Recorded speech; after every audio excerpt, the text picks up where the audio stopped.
Yeah. Wake up with coffee and sports. Sunrise glow, listen coast to coast. A flow like you know. Offensively, who made them? Oh, Patrick Mahomes. Sideline to sideline with plays to show. This network's got the spark. When you put up 300 yards rushing against someone, that you got your butt whooped. I feel like I would have liked to see Oregon Ohio State in the semis, not the quarters. So I think some reseeding is probably where I would change. But they're out of their mind. They're going to do this 3 quarterbacks in a row. Here's the crazy. I just can't take it. Birds keep flying high, fans cheering loud, and one podcast moving through the crowd. Needy boys brawling, no holds barred bout. This wire life never in doubt. Tune into the vibe. That's my bold prediction for the show. Devin Booker, in the next 3 years, he will be a Houston Rocket. Because I still think Seth is still at the top of his game. I do. I think he's right there. Who knows? Maybe. Not this year, but one time soon. Why wouldn't we potentially see Seth and Roman? Tune in the vibe.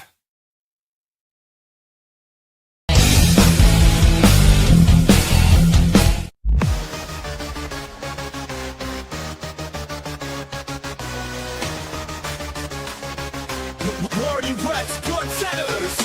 Got me on the mic now, let's spill the tea. Talking courtside dreams from history. Legends on the blacktop now and then. From Will to Steph, we hit it again.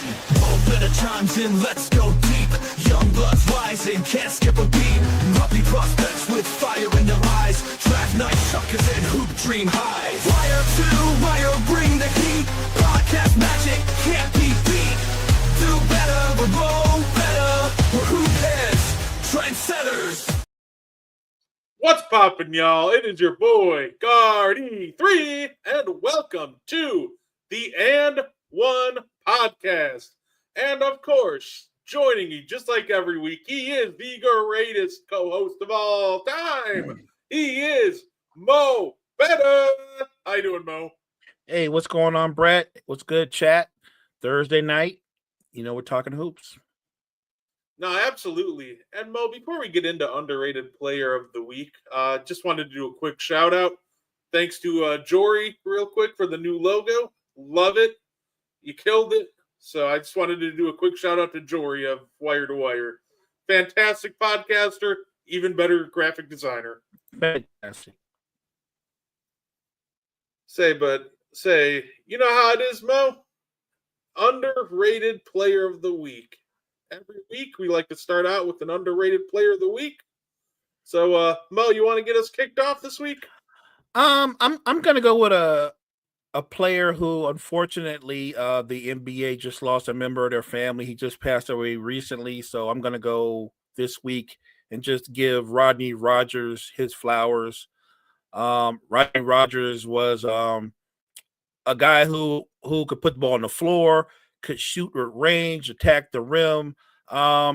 You could argue that he had a similar skill set to Zion, maybe not as physically gifted, but a really good basketball player, a natural scorer, and just a really good guy, beloved within the NBA community. I just want to give him flowers because even after his accident, which kind of put him in a wheelchair and he really only could move, had limited range of movement, never lost that spirit, stayed upbeat, stayed involved, kept trying to help people. So just a big shout out to Rodney Rogers, the way that he competed on the court and the way that he lived his life off the court. Hey, fair enough. That's a great shout out. Shout out to Rodney Rogers, and it's unfortunate that he passed away. So thoughts and prayers to his family, friends, and loved ones. Mo, I'm gonna go to I think I'm gonna do mine with a rival team this week. And I'm gonna start out with a question. If I were to ask you who the Boston Celtics leader in plus minus is, who's the first names you would guess? In plus minus, maybe Peyton Pritchard. Say, he's actually third. my underrated player of the week is the leader in plus minus, and just a guy who's had a big impact at the center position, Neemias Queta. I was a little concerned about the Celtics center position coming into the season. They were losing Porzingis, Horford. I thought it might be a little bit of a tough sledding, but shout out to Queta. He stepped up his game. He's shown he flashed the ability to shoot some from distance and been able to protect the rim for him. Just a very solid presence down low for him. So it just shout out to Queta. He's been terrific for Boston so far. Yeah, I give the guy a lot of credit because his first couple of years, he was really raw, didn't have good footwork, struggled to hold his position in the post, and he just put it to work. Now I look at him, and in a lot of ways, he kind of reminds me of that guy that doesn't put up the flaunty big numbers, but he makes heady, smart plays. He's kind of like a new version of Kevin Looney. Just a really good, solid post player on both ends of the floor. So I love that shout out because he's taken a big stride in his career. No, absolutely. Say one of my one of my favorite Twitter follows is Bucks legend Michael Redd. I always love his Twitter page. He's so positive about the game. He was given some shout outs to Tyrese Maxey and his development over the years. I did love to see that. Michael Redd must just be a really, really positive individual because I do follow him on TikTok. And everything he talks about is for the betterment of the game. I've never heard him utter anything negative about anyone. So look, shout out to Michael Redd for just being a really positive influence on the NBA. NBA Hall of Famer. That's right. That's right. He's a member of the Redeem Team. That's right. Shout out to Michael Redd, immortalized as a member of that team. I love that. Now, speaking of another NBA Hall of Famer, think you know where I'm going with this one, Mo. 2 a.m. my time. Chris Paul and the Clippers parted ways, and it did not seem like it was a mutual parting. So, apparently, according to reports, Chris Paul was a little too vocal and boisterous for some of the Clippers. His leadership style rubbed guys the wrong way. So, yeah, he's gone. Sounds like he was trying to hold guys accountable. It's just a mess over there on the Clippers side of things. Mo, what were your thoughts on Chris Paul and the Clippers parting ways, and what did you think of the follow-up reports of it came down to his leadership rubbing people the wrong way? When I first heard that they had sent him home, the first thing I thought of is this is an example of Chris Paul being Chris Paul, voicing his opinion maybe about the Clippers as a franchise and the work habits and holding your star players and everybody accountable. When's the last time that's been a thing in that organization? Because look, obviously they didn't bring Chris Paul there to be the starting point guard, and he wasn't getting a lot of playing time. I think there was frustration there from him because I'm sure Chris Paul was like, I'm not in my prime, but I can still bring the ball up. I can still give meaningful minutes. And then the next day after he was told to go home, you heard Ty Lue talking, Ty Lue saying, it just wasn't a good fit. We appreciate Chris, but things just didn't work out. That tells me that he and Ty Lue didn't get along. That Chris Paul probably stepped to Ty Lue and questioned Ty Lue's leadership.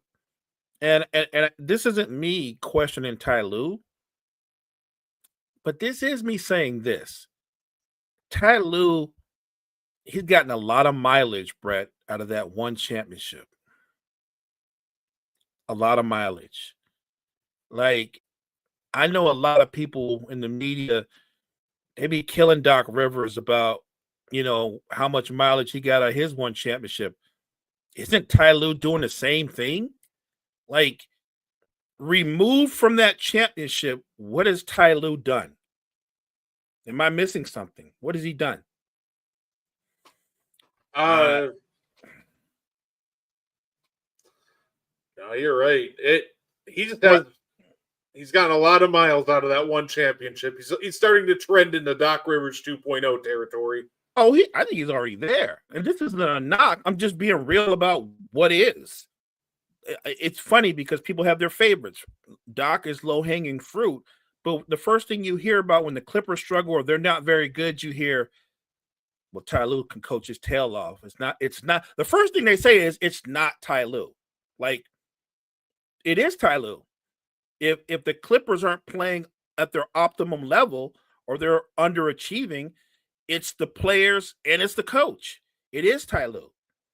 And so I can see where Chris Paul, he would butt heads. Chris Paul came to the Clippers. He wanted to retire a Clipper. And I don't think he had illusions of the Clippers being a title contender. But I do think he thought he was joining a team that was a playoff contender, right? And I think Chris Paul was frustrated.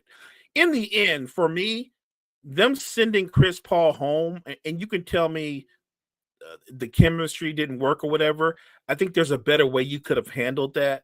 I just thought with all the things that the Clippers have been through over the last couple of years, why do you need any more negative PR?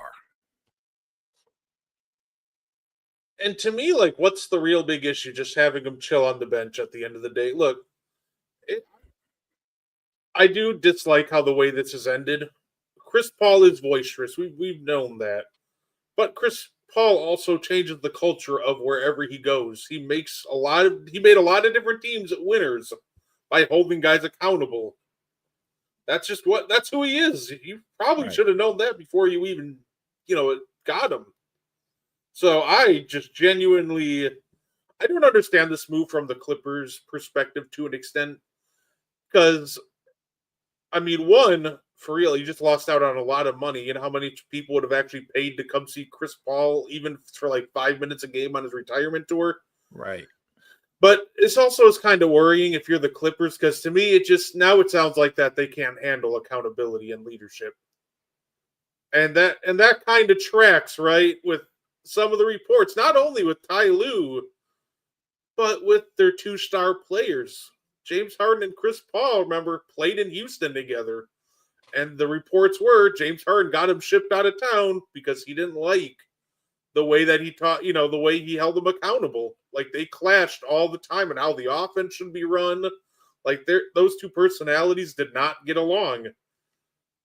Kawhi Leonard's a guy that ran out of San Antonio, and a big part of that, apparently the tipping point, was Tony Parker and Manu Ginobili in a players-only meeting, straight up asking him, are you coming back this year? So this just seems like a whole team that just struggles with accountability. And if you want to build, a winning franchise, you got to be able to hold yourselves and each other accountable. And I think that moving on from Chris Paul for holding you accountable is the wrong move. I get it. He's on the downhill of his career. He's struggling this year. He's not putting up great numbers. But if you can't handle, criticism coming your way from teammates, then I don't know what to tell you about your positioning as a franchise. That's how you end up in the Clippers' current predicament, where you're 5-16 6-16 now, and you have none of your picks. They're going all in, but it just doesn't seem like they have the mental fortitude and toughness to really keep moving forward. It's a weird look, though, Brett, when you use terms like they're going all in. When you field the oldest starting lineup in basketball, you're not going all in. You are struggling to get down the road. Your car is leaking fuel. Like you're not going all in. You're trying to put a Band-Aid on something that needs major surgery. The Clippers, starting with their owner, Steve Ballmer, their general manager, Lawrence Frank, they're trying to avoid doing the hard thing. And you know what I'm talking about.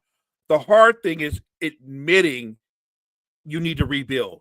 The hard thing is admitting we're just treading water. We're not even thinking about winning a title, but we want to continue to be almost relevant. That's a terrible message to send to your season ticket holders, when the reality is you should be cleaning house.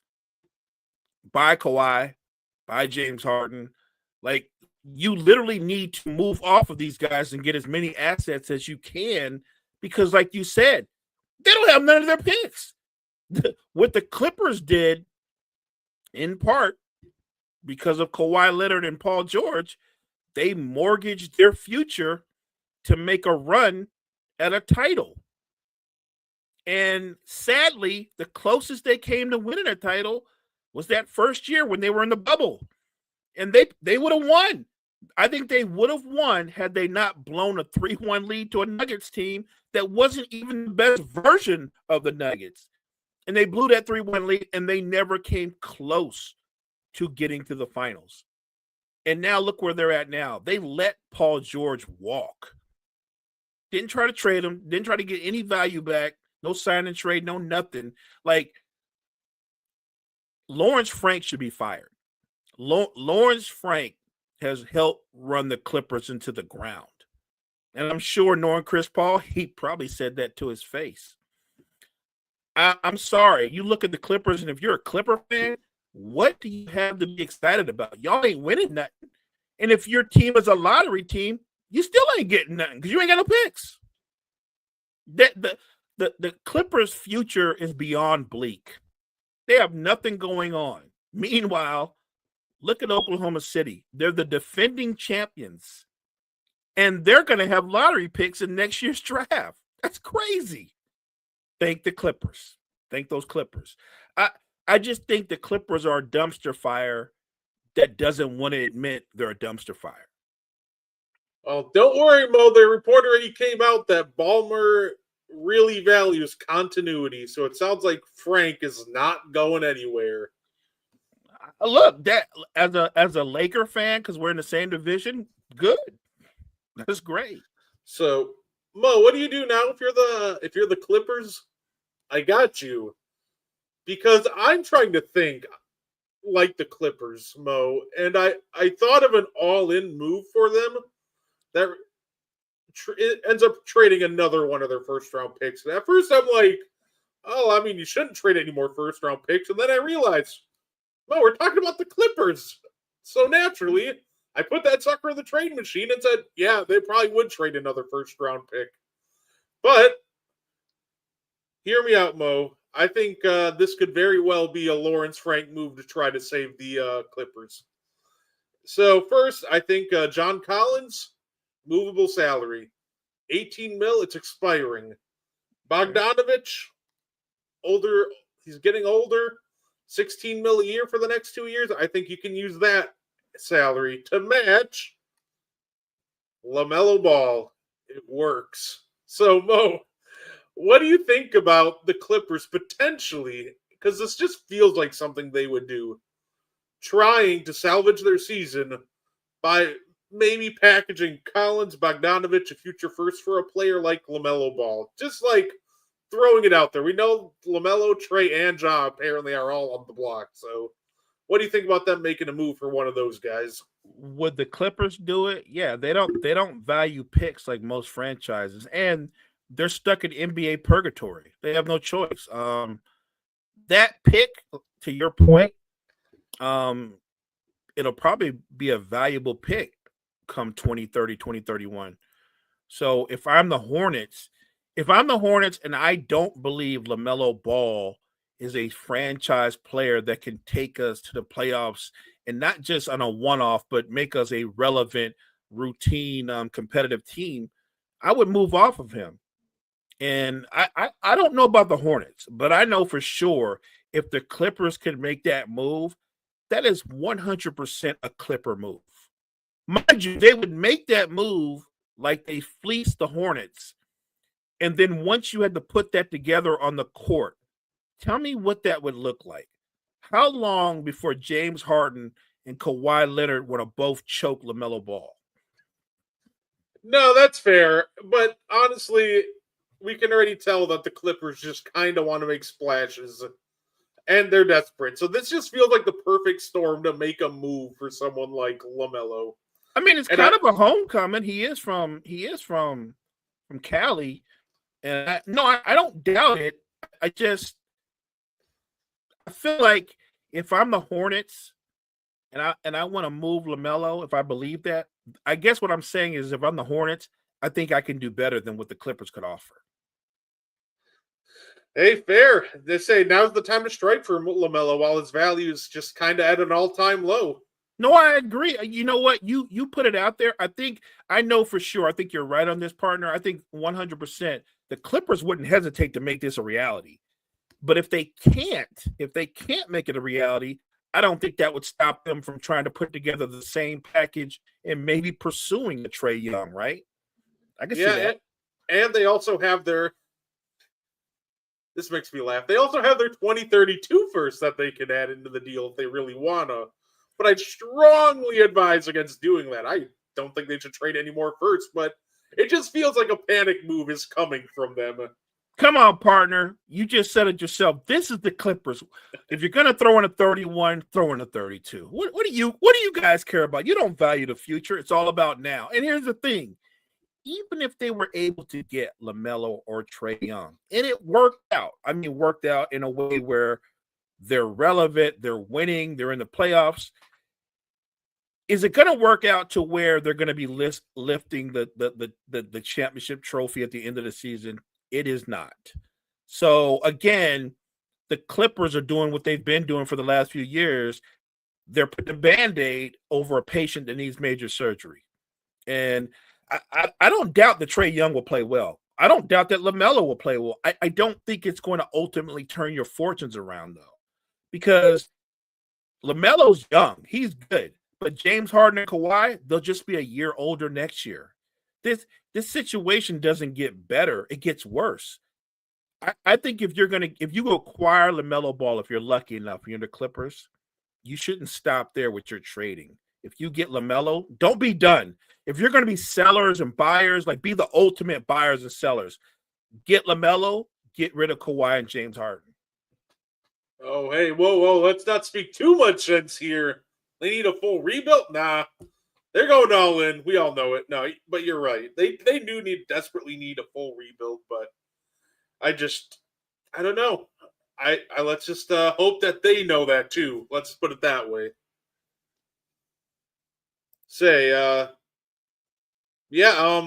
By the way, too, I did.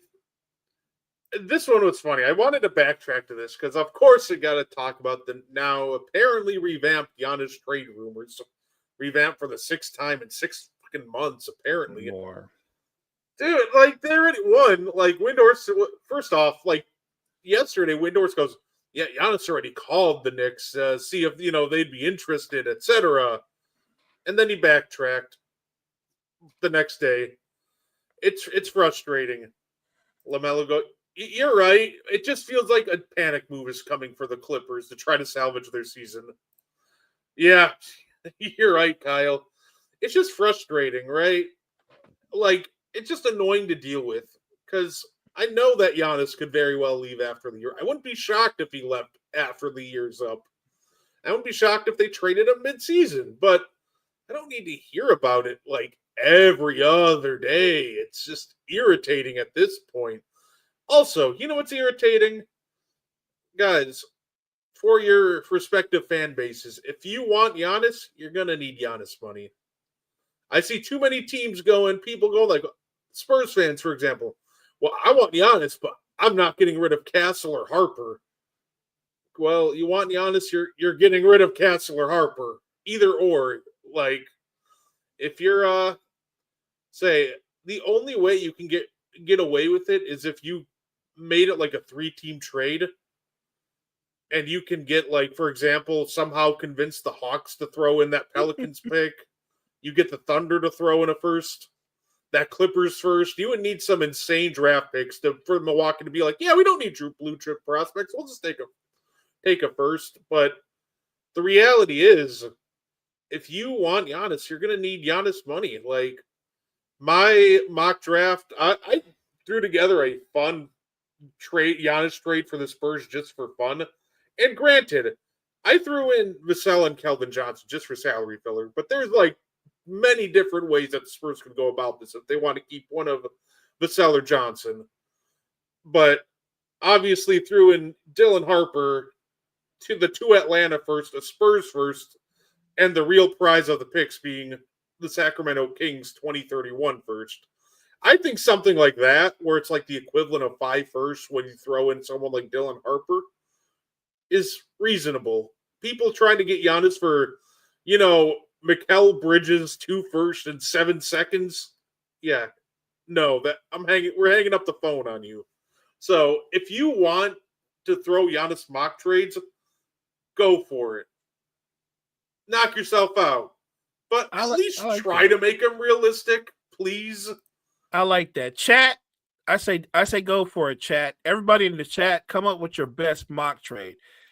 The Spurs have the most assets. The only team that has more assets than the Spurs would be the Thunder.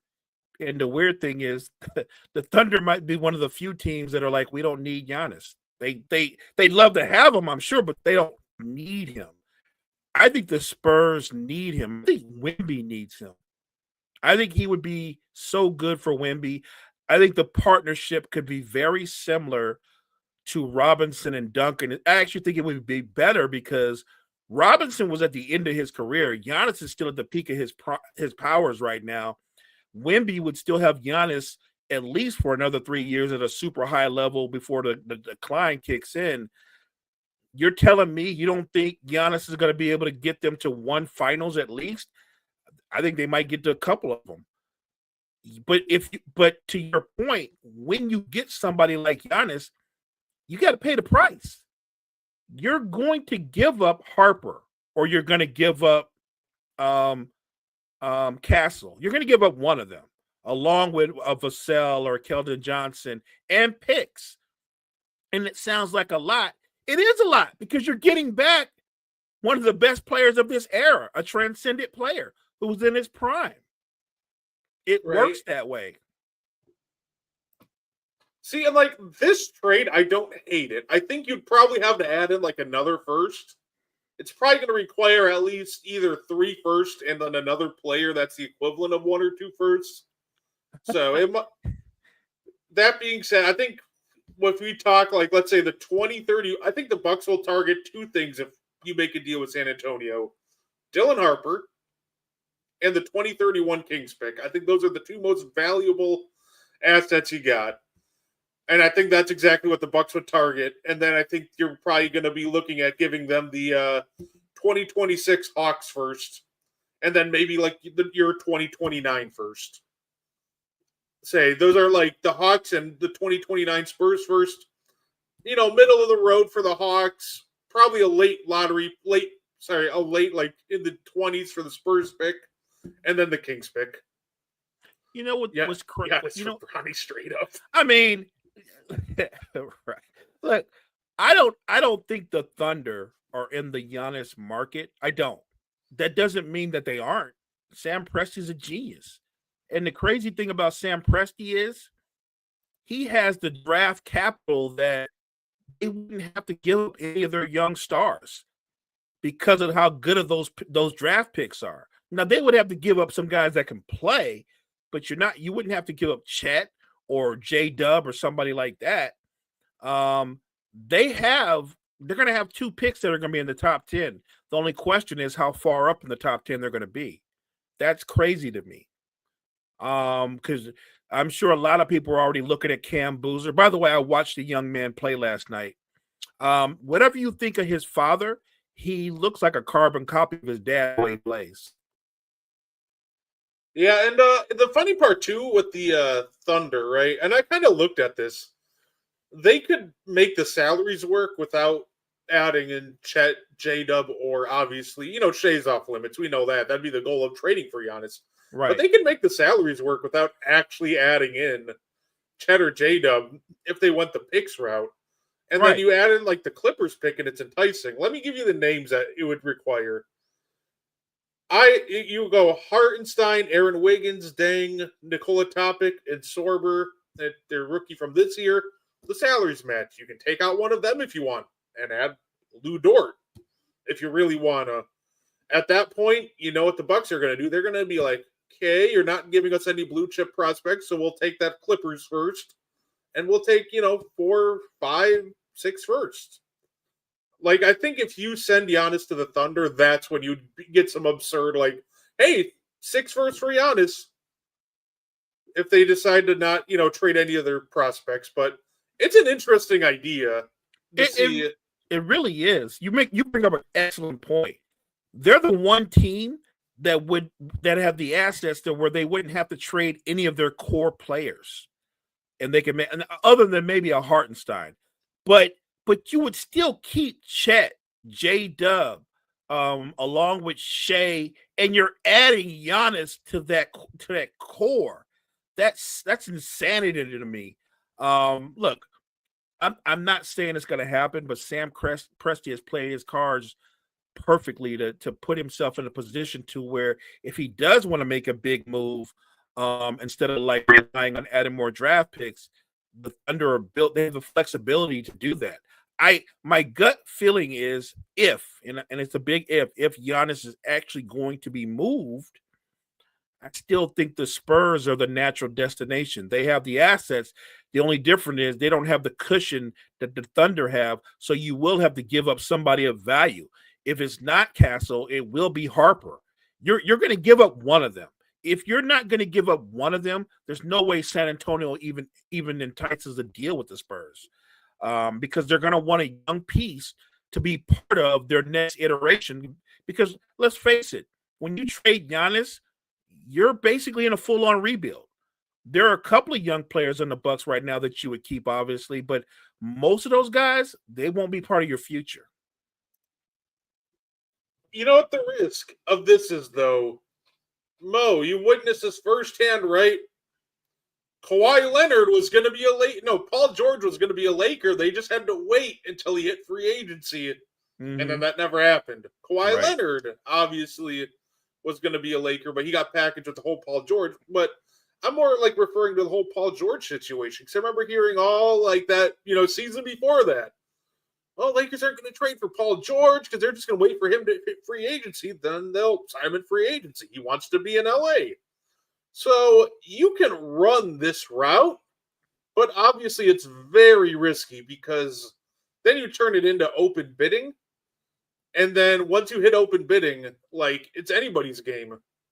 So, and it never pans out, right? Because if you turn it into open bidding, now you've put it in Giannis's control, right? So there's certain places he's not going to go play. Just for example, Giannis is not going to become a member of the Indiana Pacers. That ain't going to happen, right? Giannis is not going to go join Cade Cunningham in Detroit. I don't think that's going to happen. I don't see him playing in New York. I don't think that's going to happen. He's not going to be a Sixer. It's not going to happen. I think he has 3, maybe 4 teams tops that he looks at and goes, I feel comfortable playing there. I think I can play there. I think I can fit with their stars. I think there's only a couple of teams that if he were ever to leave, there's only a couple of teams, 2 or 3 teams that he's serious about. But if you try to let's just wait him out and wait till he's a free agent, that's a horrible strategy. If you're a Knicks fan and you're like, let's just wait him out, you're not going to get him. You won't get him. So Giannis is under contract next year. Right. That's why I think the Bucks have more leverage than people think.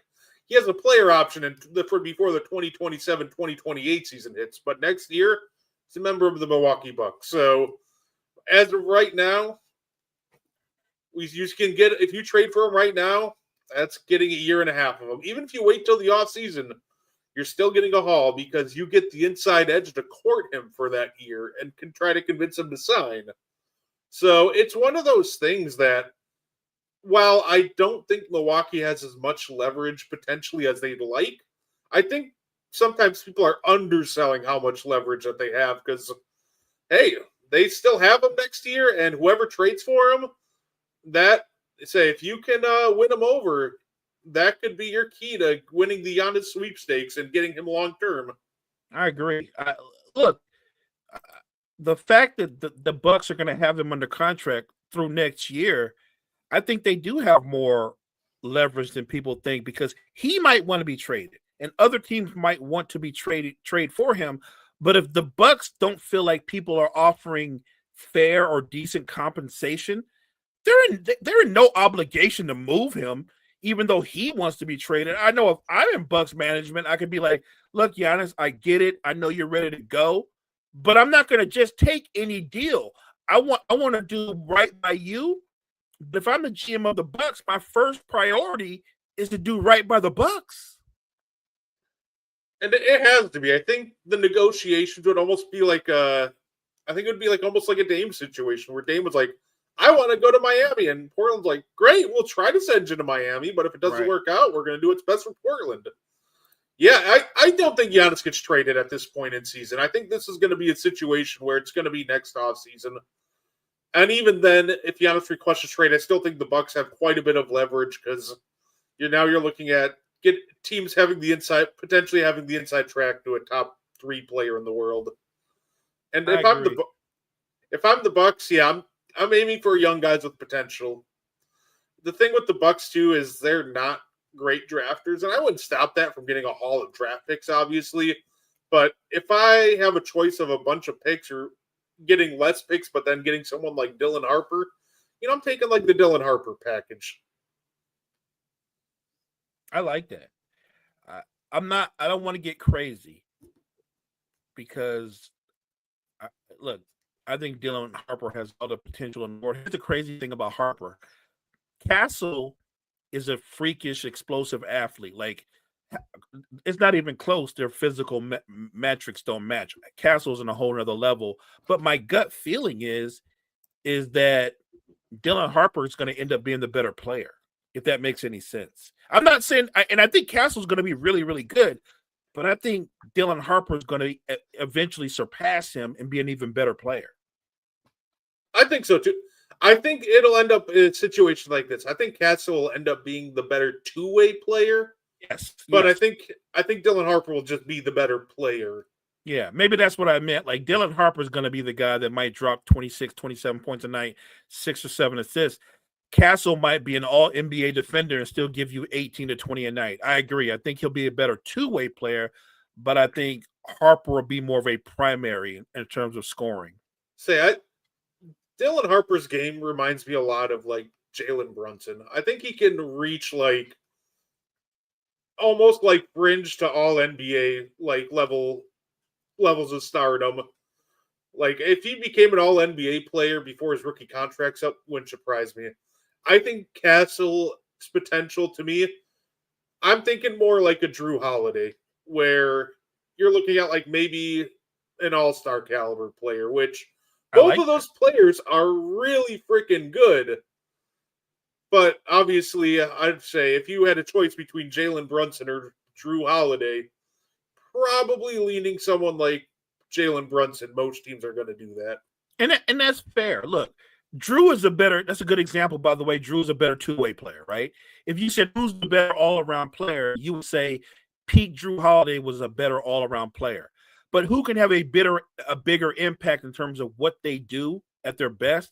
It would be Jalen Brunson, because he can give you 28 to 30 a night, not just in the regular season, but he can do that in a playoff series. He's just a dominant scorer. So I like that comparison. I don't think you would, if you're the Bucks and you get Castle and not Harper, I don't think you're sad. I think Harper is Castle will be a big part of your rebuild. He's going to be a star. But I think if you get Harper, I think he does have a higher ceiling. By the way, I do love the name. By the way, Pacers stink. Terrific. Yeah, I wasn't going to go there, but that's pretty cool. Do you think Bronny has the potential to be a good player? I think he does. I think when I look at Bronny, I think he could potentially develop into a solid rotation player. If you're looking at anything else above that for Bronny, I think your expectations are too high. But if you told me that he developed into a quality rotation player that could give you 15, 20 minutes a night. Remember, Bronny, before he, went into cardiac arrest and had the heart issues, he was projected to go 17 in the draft. Like, he was graded out as a first-round talent. Now, everything kind of fell apart after the heart issues, but I do think the potential's still there. And if he became like a quality rotation piece, it really wouldn't shock me. I'm kind of with you, partner, but I'll go a step further. I think his future will be brighter once he gets away from his dad's shadow. So whether LeBron retires first or maybe goes somewhere else another season, or maybe Bronny goes to another franchise, I do believe he can be a really good rotation player. I think Bronny could be the type of player that's very similar to Gary Payton II. Yeah. I think he has that kind of ability. Yeah, absolutely. I think he can have an impact on winning. I just feel like the extra scrutiny right now that he has with, being with LeBron is creating some unfair expectations for him. By the way, Mo, my favorite report of the day, and we touched on this in the group chat, so I don't know if the chat saw this, but apparently Gary Payton Jr., by the way, like the Warriors version right now, not like the glove Gary Payton. I saw Gary Payton, and I'm like, we better clarify that we're not talking about like the glove from the Supersonics. Yeah, but my favorite report for today, Mo. Giannis and his representatives reached out to the Bulls about a potential deal, and the Bulls said that they are not interested in breaking up their young core or changing direction. Okay, so you saw this before I did, and then I came in late. But the thing that stood out to me was they're not interested in breaking up their. Am I missing something? Because I know who's on their roster. I know who's on their roster. Now, you and I both like the young man from Europe. We both think he's going to eventually be a star. But he's still very raw. The only two people that any team would pursue would be Getty or him. But when you say core, you make it seem like you're Oklahoma City. What core are you talking about? Who would believe that Giannis would go, yo, I want to play in Chicago, right? Like I know you guys are barely like in the play-in, but I want to play for Chicago. And by the way, even if Giannis reached out, you do realize by the time the trade was finished, all that whatever core they're talking about, because I don't know what core they're talking about. What young core? There's Josh Giddey. What is that young? Matas Buzelis would be their right. Other core. There's Giddey, Buzelis, and then a bunch of Jags. And Nick Vucevic, who's I think Vuce is like 34, 35. So what young core are you talking about? Because I know you're not talking about a young core that includes Patrick Williams. I know you're not talking about Patrick Williams because he's not in high demand. Look, Chicago, I'll give them credit. They came out very competitive, got off to a fast start. But if you've been following them, they've come back to the pack and started to look a lot like they've looked the last couple of years. Even though, to Josh Giddey's credit, he stepped his game up and become a much better scorer. I don't see where Giannis would be a member of the Bulls. That doesn't seem realistic. Just for fun, I did put that into the trade machine to figure out how they could make the salaries work. And it's hilarious, the contracts that would make the salaries work. So in order to get Giannis, they would need to pretty much trade all their depth that would make the team decent with Giannis anyway. So there's really not a point in doing it. Or, Mo, they can try to convince Milwaukee of this. Big three, Mo. You're the GM of the Bucks. I'm the Bulls. I'm calling you. Hey, I want Giannis. Here's what I'm going to give you. I'm going to give you a ton of picks. And the three players I'm giving you. Kobe White. Okay, that's kind of attractive. Nikola Vucevic and Patrick Williams makes the salaries match, ladies and gentlemen. Click. You can sub one of them out, I guess, for like Jalen Smith in year like 6 if you really wanna. And by the way, Kobe White is actually a really good player. I think on a winning team, on a title contending team, Kobe White has Lou Williams kind of ability, right? He's got Jay Crossover, Jamal Crawford kind of ability, Malik Monk kind of ability. He's instant offense off your bench on any bench. So he does have value. But if I'm giving you Giannis and you're including Patrick Williams in any package, voided. Trying to sell the Bucks on 2025 Nikola Vucevic. I'm just fighting him at the draft at that point. Right. Come on, man. Like the Bull, I think that's another Shams Charania scam. Like Shams has been talking about Giannis getting traded. It feels like the last couple of years. I can find you Giannis mock trades from the year after he won Most Improved Player. They've been trying to get him out of there for a while now. I don't get my hopes up firing Doc. Doc's a weird guy, though. Here's the thing. Doc, when it comes to, like, actually managing a championship level team, not great. We've seen this multiple times before. Doc, when it comes to managing, like, a lot of underachievers, he's actually pretty good at that. Like, when there's no expectations, Doc's pretty good. And the year I always point out to, the year before he went to Philly, Mo, that year when it was like Lou Will and Montrezl Harrell led Clippers team. I remember that. With like a rookie Shea. Yeah. I remember that. So, like, I would love to fire Doc. I've made it very clear I'm not a Doc Rivers guy. But I think we're just kind of stuck with him. And I think as soon as the expectations drop, maybe he performs at that point, which I'm still going to be mad, but it might be entertaining. So what you're saying is, should you guys trade Giannis, Doc's going to start shining. Pretty much. He's the star. When there's no expectations and no pressure, he's a hell of a basketball coach. If I'm Milwaukee, I wouldn't. No way I would send him to the Eastern Conference if he's traded. He's going with. Here's the thing, though. Kyle said Giannis and Doc for Wemby. Who says no? Hey, you know what? Doc got traded for a first before. Clearly, he's worth one first-round pick. The Spurs say hell no. That's who says no. Trade him to Brooklyn. Trade. Say, so here's the thing about trading Giannis to an Eastern Conference team. If you're Milwaukee, if you have the best package, you don't really care. You're not competing at that point anyway. You're just kind of rebuilding anyway. So if the Hawks, for example, came in and went, hey, we're going to give you the other half of that Pelican swap so you could possibly have 2 lottery picks in this loaded draft. We'll give you Ricochet, Porzingis, or maybe even, I don't know. We'll aim for the moon. We'll give you Trae Young. We'll give you more picks.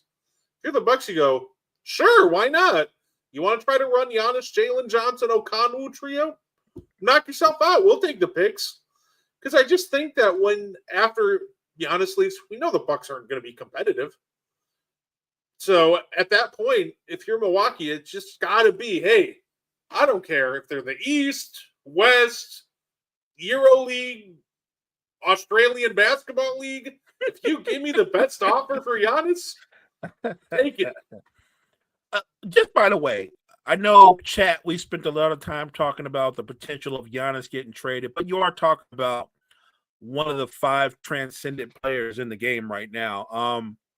But another guy who was, I guess, booked as being a transcendent player, I think he should be on the move. And the guy I'm talking about is Zion Williamson. If you're the Pelicans, this is year 6. Zion has played in 214 of a potential 426 games. This is year 6. You've seen him at 280. Now you've seen him at, I want to say 240. And you know what's consistent? Both versions are brittle. Both versions are injury prone. If your Pelicans management, how do you not get off this train? How do you not realize this dude, it's not about his talent, but for whatever reason, his ass can't stay healthy. And we would be crazy to invest in him going forward. Not when you know, Brett, there are plenty of stupid franchises out there that will give you a king's ransom for his potential. By the way, Mo, something incredible just happened. For the first time in his career, LeBron James has scored under 10 points in an NBA game. He finished the game with 8 points. That's the first time it's happened in his career, I believe. That happened tonight? Yeah. He went for 8, 6, and 11 in a 3-point win versus the Raptors. I mean, it's kind of stunning only because the last game he played, he barely got 10. He was actually in the, I don't know if you saw the game, but the Lakers were getting the brakes beat off of him. And LeBron comes back in the game knowing this is not even about winning now. It's I'm going to get them 10 points. I'm going to tell you how LeBron James' mind works. I'm going to tell you how his mind works. He got killed on social media for stat padding. He did, right? He did. So what does he do? What does he and Clutch Sports do? Let's come back the next game. And let's just go ahead and not get the 10 points. Let's be done with it. You know what I mean? Like, everything they do, it's so ungenuine. It's so rehearsed. Honestly, look, the record he put out there, even though it ended tonight, it will not get broken anytime soon, if ever. Yeah, I think the record breaking tonight was just LeBron having an off night tonight. He shot 4 of 17 from the field. He tried to get there, but it just didn't work out. He didn't get to the foul line? No free throws. God damn, bro. He took 4 of 17, took 5 threes, and they didn't give him any free throws. And they were playing against who? Raptors. Maybe I should give some credit to Scotty Barnes. I don't know. Scotty Barnes might have been on his. Look, I'm going to give credit where credit is due. If you were to talk about teams that have surprised me, I'll be honest. No team has surprised me more than Toronto has. And they're finding a way to make it work. And I hope, because as a fan of the game, I hope they can make it work all the way through the season. The Pelicans need to stop waiting for Zion. 100%. He is a waste of air. Yes. Yeah, no, absolutely. This was a trade that should have happened a couple of years ago, but it was always, well, if he comes back, the potential, even before this year started. I remember already talks because Mo and I did an episode of what we did NBA stock market, because people kept talking about, well, Zion, he lost weight, he looks healthy, he's going to be a top 10 player this year. I'm like, is he going to be is he going to be a top 20 player this year? Because now he just looks like athletic Derek Favors, where he's too big to guard, quicker forwards, but he's too small to guard bigger forwards. This is facts. I'm not. This isn't me rooting against Zion Williamson for having a great year. This is me just saying that if you're the Pelicans, it's time to this divorce needs to happen. You look at the Pelicans and they're like a rudderless ship. I don't know what direction they're going in because Zion's not the dude. You might be better off. I'm going to put it out there. Not just trading Zion, but trading Trey Murphy, moving on from Herb Jones. You might be better off starting off fresh with Fears and Queen and whatever draft picks you get back in a Zion trade. I actually think that is a more favorable outcome than just standing pat and waiting on Zion to save you, knowing he's never going to do it. It's my favorite part of the offseason. Not going to lie, Pacers stink. That and every year you get the centers that are never going to shoot threes in game, practicing corner threes. I think my favorite one from this year was when I open up Twitter and the first thing I see is Rudy Gobert working on ball handling drills and shooting threes. I'm like, Rudy, I'm going to sound like Patrick Ewing, but are you going to shoot that shot? Do you work on that shot? Come on, man. If anything, work on catching the ball and finishing at the rim. He's awkward in the sense as soon as there's somebody in front of him in traffic, Rudy just nah, I'm good, and he just fumbles the ball too much. So to watch him work on ball handling and three-point shooting was hilarious to me. Let me ask you something. Do you think the Timberwolves should stand pat with the roster they currently have, or do they need to? Because I think they need to add. I think they need to add another perimeter player to take some of the load off of Ant. It's because it's kind of crazy, right? Alexander Walker, who was a member of their team last year and a 6-man and played really well for them, He's on the Hawks now having a career year. Like every night, this dude's dropping 25, 26, sometimes 30 points. Like, and I'm going, and I'm watching him play, by the way, Brett. And I'm like, I didn't know he even had that in his bag. Like, if it feels like Minnesota was holding him back. Like, what Minnesota needs is what Alexander Walker is providing the Hawks right now. They need another perimeter player that can create for themselves and others and take some of the load off of Ant.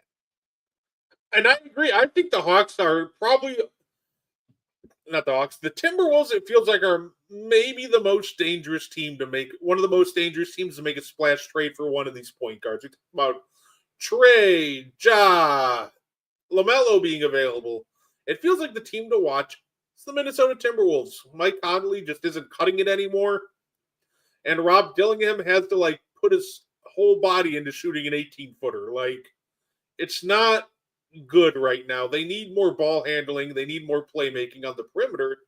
And because if they don't have that, I'm just going to watch teams in the playoffs trap Ant, get the ball out of his hands, and be like, all right, here we go. Somebody else make a play. And at that point, what are you really doing? Like, do you want Jaden McDaniels to attack, ISOs and defenses? Are you going to give it to Rudy to try to make something happen? No, you can't do that. So I just think that they need another playmaker. Otherwise, the Western Conference Finals again, well out of reach. I'd be shocked if they made it past the first round with this current roster. Yeah, I'm looking at Denver. Obviously, I'm looking at the world champs, the Thunder. I'm looking at the young Spurs. I don't think the Timberwolves could beat none of those three in a series. Not if they're all at 100%. I just don't think Minnesota has enough firepower. You pointed out, partner, Ant is tremendous, but in the playoffs, what do teams do? They blitz him all the time because they're not afraid about nobody else on that team being able to beat you on the dribble. Yeah, no, absolutely. Like, obviously, Julius Randle helps, but at the same time, the Julius Randle version of playmaking is just kind of him catching the ball, turning around, facing up the defense, and he's not very much a that quick of a decision maker. So by the time he's ready to make a decision on if he wants to pass or shoot, well, guess what? The defense is already back, recovered, reset, and now your advantage is gone. I think the Timberwolves are a great regular season team, but if they don't make the changes that they need to on the perimeter and upgrade from Mike Conley and the Rob Dillingham duo, short-lived come the playoffs. Yeah, I think so too. I think it's just asking a lot from Ant. And he's a terrific player, but you got to have floor balance, and they really don't have that. I'm looking at a team like Dallas, who most people say should be sellers. It's hard to me. It's simple. Cooper Flag is your future, and if I were Dallas, I know Nico's out of the picture, and maybe Mike Finley's taking over, or maybe it's a group effort. But as good a player as AD is, I would move off of him. He's 32. He's going to be 33 next year. And he still has value. Why would you not move him? Because he's not part of your future. All I'm saying is your best player is 18 years old. He and Anthony Davis are not going to grow together. Kyrie's already 33, going to be 34. He also is not part of your future. I love both of those players, but Dallas has to do, to me, they have to make moves, Brett, that complement Cooper Flag and will help Cooper Flag's development going forward. Anthony Davis and Kyrie Irving do not help Cooper Flag. I was joking with a buddy of mine because he's a Mavericks fan, and I told him, you know what the Mavericks should do? They should trade for LaMelo Ball. You know what would really help Cooper Flag? LaMelo Ball, D'Lo backcourt. Let's do it. Now, obviously, being very sarcastic, that would be the most unintentionally hilarious backcourt for anybody that isn't a Dallas Mavericks fan to watch. But no, I completely agree. I think you know what's funny? I think you look at Anthony Davis trades, but you keep Kyrie. I think the big thing with Cooper Flag right now is he needs somebody to set him up, and I think that will be true next year. I think having a playmaker that can help set him up and kind of push him more into a secondary playmaker role would help him a ton. And unless you're getting like a point guard back in an Anthony Davis trade, I think it would actually better Cooper Flagg's development if they kept, Kyrie. I think that's one way to go, but the truth is, you kind of read my mind. I'm looking for a perimeter player for Anthony Davis. It doesn't have to be a point guard. It could be a wing who can create and give you 6 or 7 assists.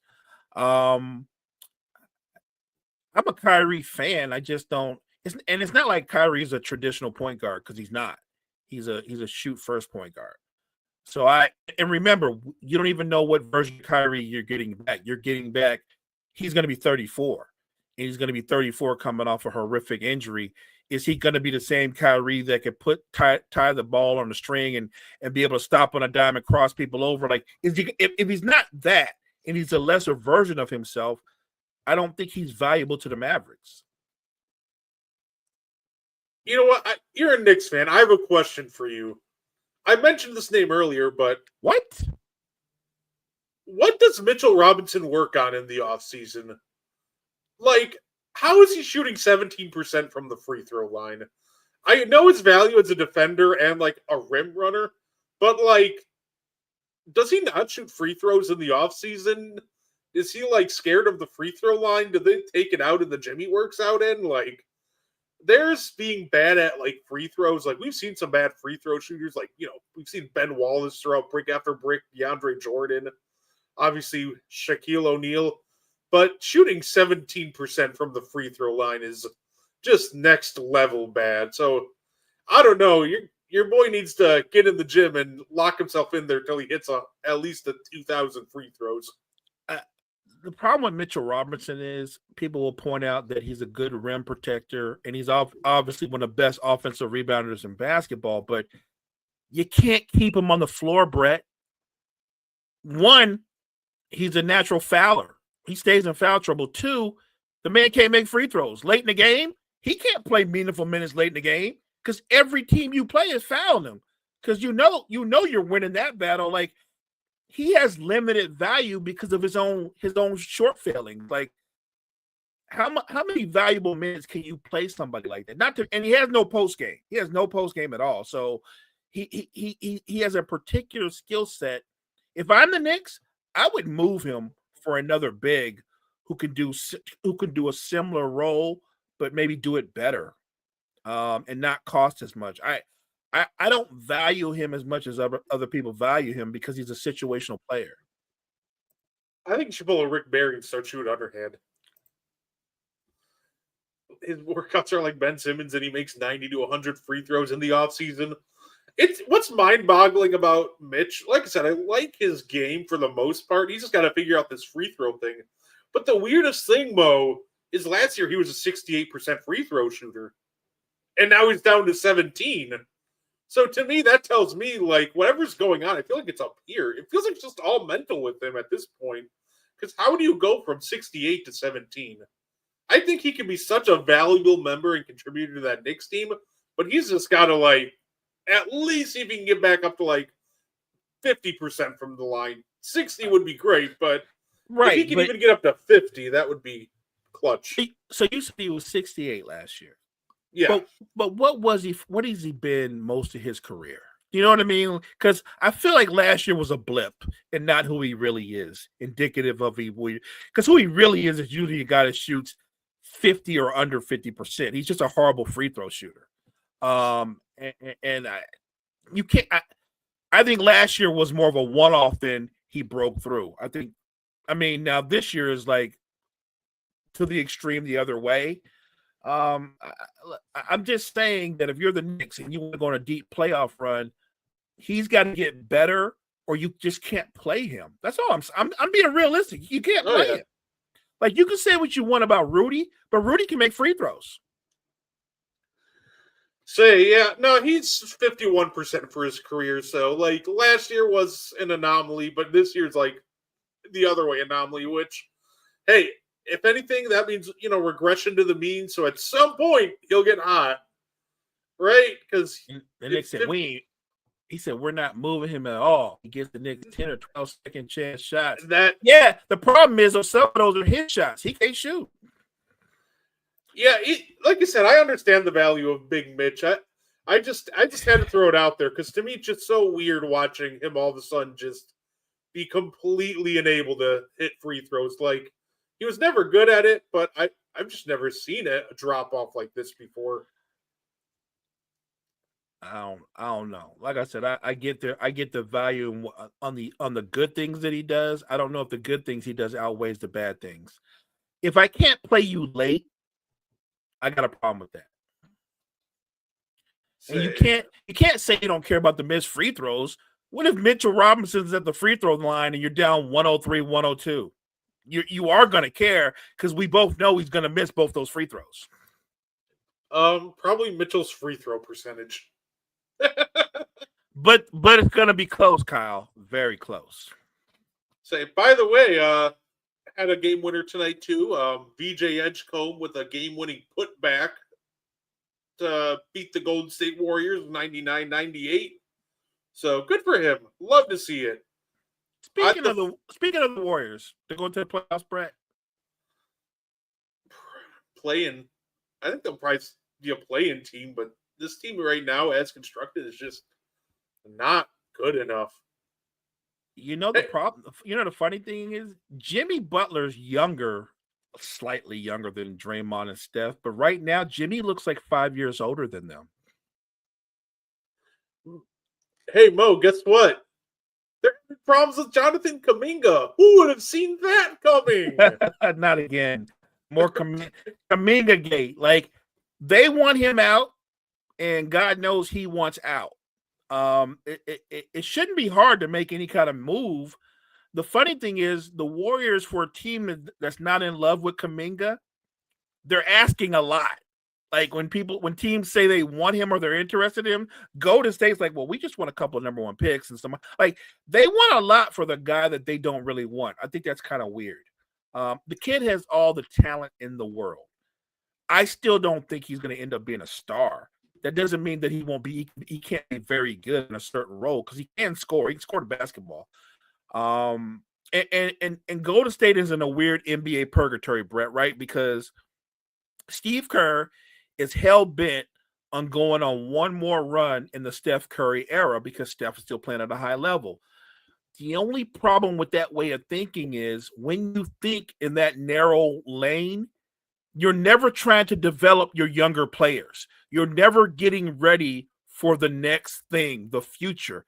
The Warriors have not made any moves for the future in a long time. And granted, look, I know they got burnt. But that's their own mistake. No one told them to draft that stick, James Wiseman. It was a terrible pick.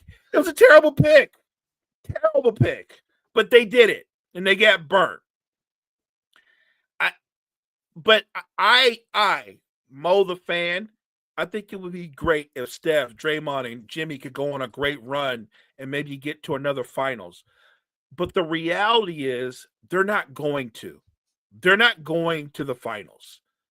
The Steph Curry Warriors, whatever, like when people go, well, Giannis is not going to the finals anymore with the Bucks. That's the end of that. I feel the same way about Steph and company. Love Steph. Respect Steph. Draymond, Jimmy. It's over. It's over. Steve Kerr, start making moves for the future. I'm not saying nothing crazy like trade Steph, but start making moves for the future. You know, they kind of giving me Clippers vibes, and like they probably should. At the same time, I'm fully expecting the announcement of breaking news: Warriors trade for Michael Porter Jr., giving up a couple more first. You see that.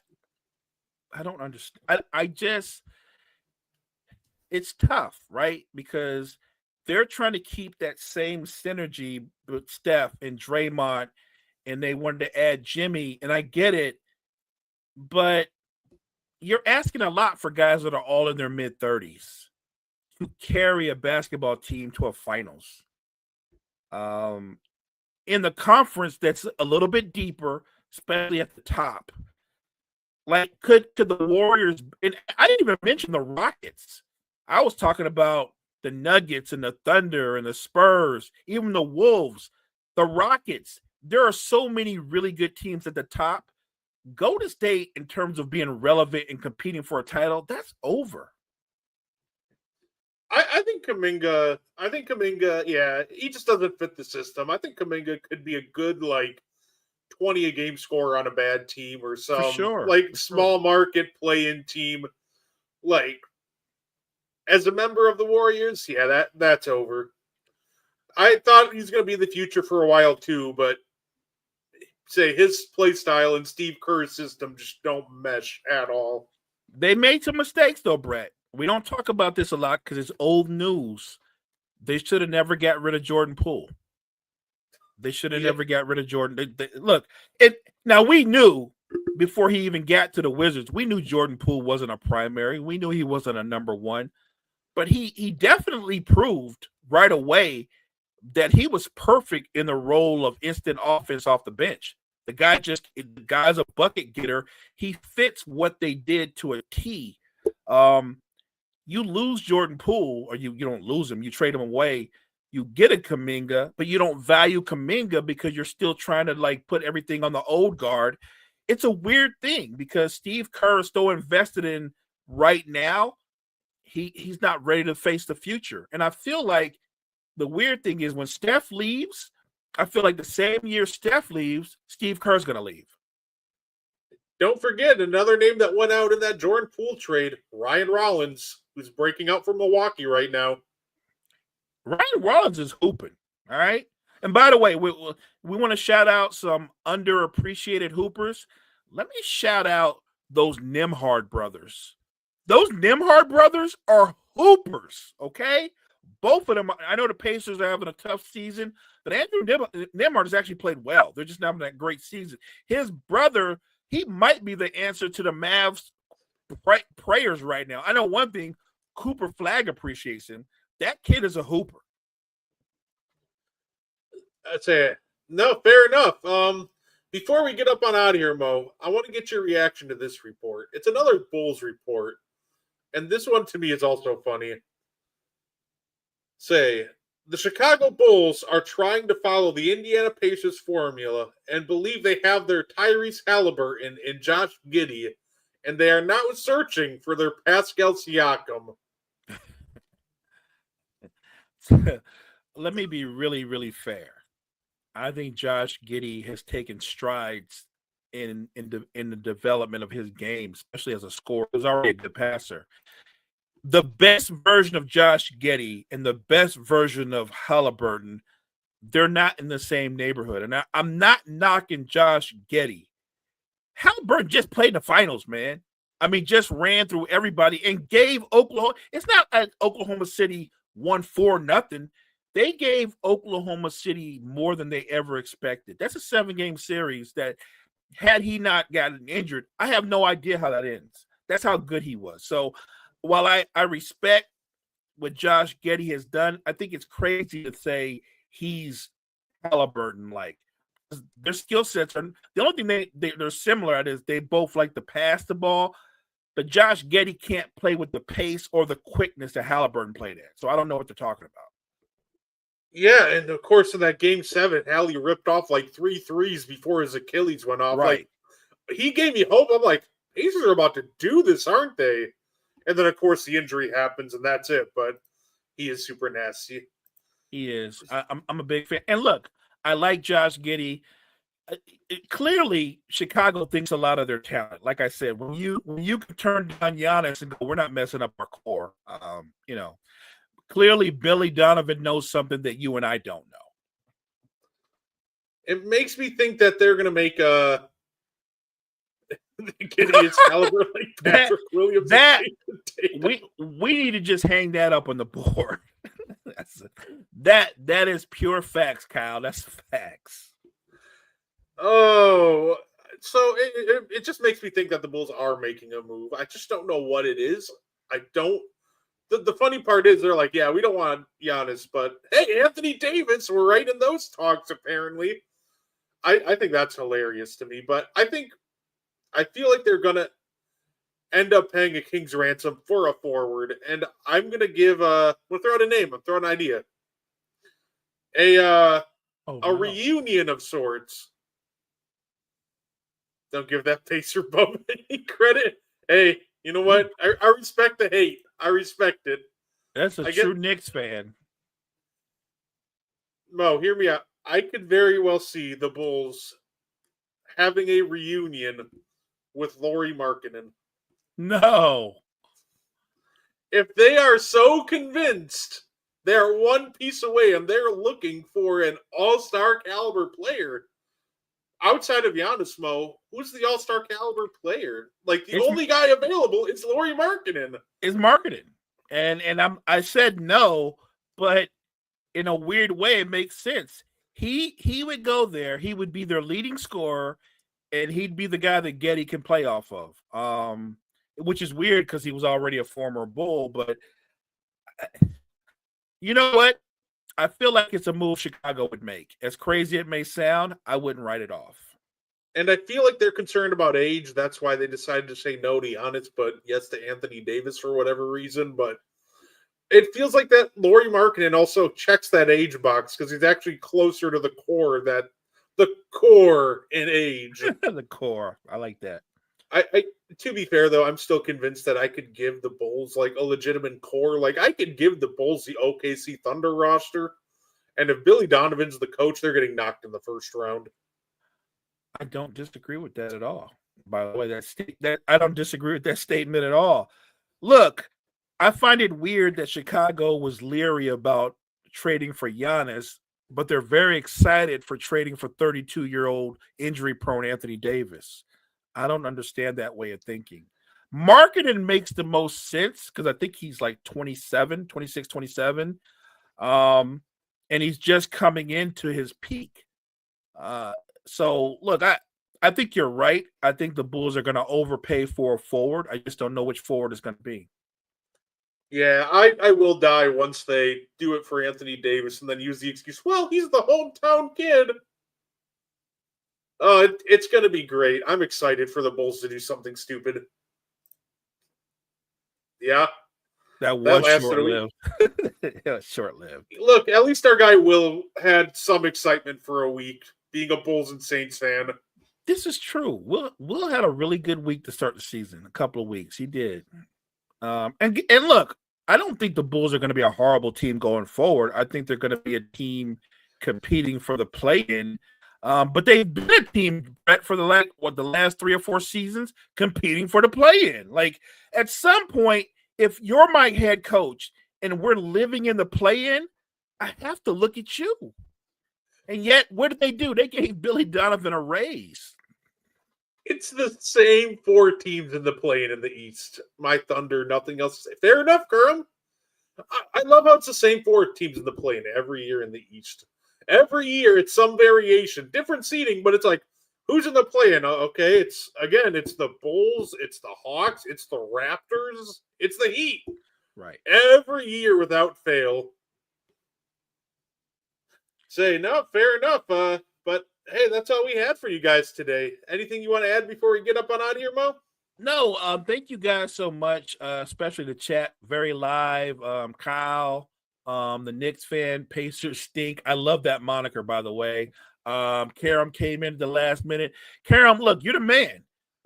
Your Thunder are the world champs, looking every bit like the world champs at the start of this season. Just got J-Dub back. Nothing I can say. They're the best team in basketball, and until somebody knocks them out, and that's going to be a hard takedown.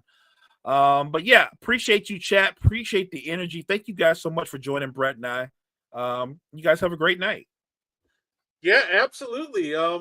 We thank you guys for tuning in. Make sure you guys catch Passion and Precision tomorrow night with our guy Kyle. Maybe he'll talk about the Billy Donovan Invitational. But that being said, we thank you guys so much for tuning in and enjoy the rest of your night.